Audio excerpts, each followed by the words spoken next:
Hello everyone, তোমরা আমার নকশিকাঁথার ডিজাইনগুলি এত ভালোবাসা দিচ্ছ যে আমিও উৎসাহিত হয়ে আরো সুন্দর সুন্দর অনেক রকমের নকশিকাঁথার ডিজাইন তোমাদের সঙ্গে শেয়ার করার চেষ্টা করছি। তো আজকে আমার নকশিকাঁথার ডিজাইনটি একটা ফুলের ডিজাইন, যেটি তোমরা নকশিকাঁথায় চারকোনা করে ঘর করে নিতে পারবে। পুরো কাঁথাটিতে চারকোনা শেপ দিয়ে ছোট ছোট ঘর করে নেবে। তারপর এক একটা ঘরে এক একটা করে এরকম ফুল এঁকে নেবে। খুবই সুন্দর লাগবে যখন সম্পূর্ণ ডিজাইনটি সম্পূর্ণ কাঁথার ওপর হয়ে যাবে। আমি এখানে ডিজাইনটি করে নিয়েছি গোলাপি ও সবুজ রঙের সুতো দিয়ে। ডিজাইনটি হয়ে যাওয়ার পর খুবই সুন্দর হয়েছিল, কিন্তু ক্যামেরায় অতটা সুন্দর ওঠেনি। তো যাই হোক, যদি তোমরা আরো নকশিকাঁথার ডিজাইনের ভিডিও দেখতে চাও তাহলে অবশ্যই আমার চ্যানেল পেজে যেয়ে সব ডিজাইনগুলি দেখে নিও। আমার চ্যানেল পেজে প্লেলিস্টও দেওয়া আছে, যেখানে তোমরা সব ধরনের নকশিকাঁথার ডিজাইনগুলি একসঙ্গে দেখতে পাবে এবং অনেক নকশিকাঁথার সেলাই তোমরা শিখতে পারবে। আর যদি আমার এই ডিজাইনটি তোমাদের ভালো লেগে থাকে তাহলে অবশ্যই একটা লাইক দিয়ে চ্যানেলটির পাশে থাকার অনুরোধ রইল। তাহলে চলো দেখে নাও।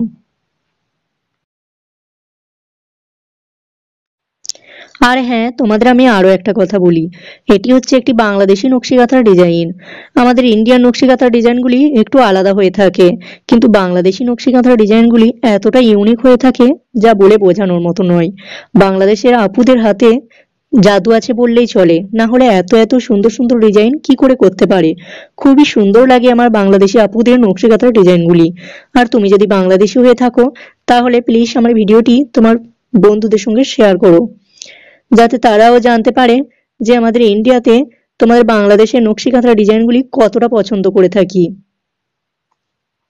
তুমি যদি অন্যান্য নকশিকাঁথার ডিজাইন এছাড়াও টেবিল কভার বা কুশন কভারের ডিজাইন দেখতে চাও তাহলে অবশ্যই কমেন্ট করে জানিও, আমি সেই ধরনের ডিজাইনগুলি তোমাদের সঙ্গে শেয়ার করার চেষ্টা করব।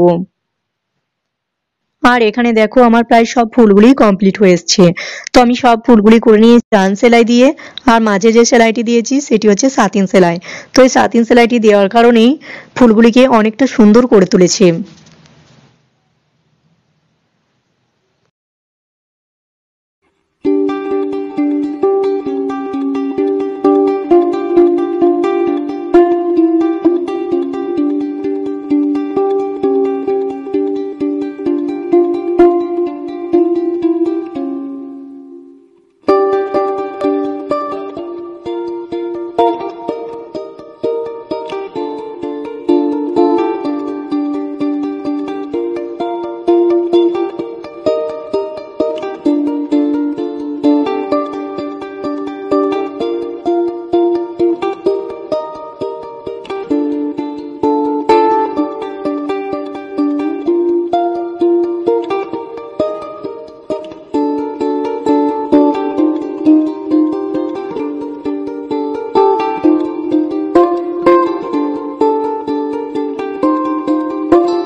ডিজাইনটি শুরু থেকে শেষ পর্যন্ত দেখে নেওয়ার জন্য অনেক অনেক ধন্যবাদ।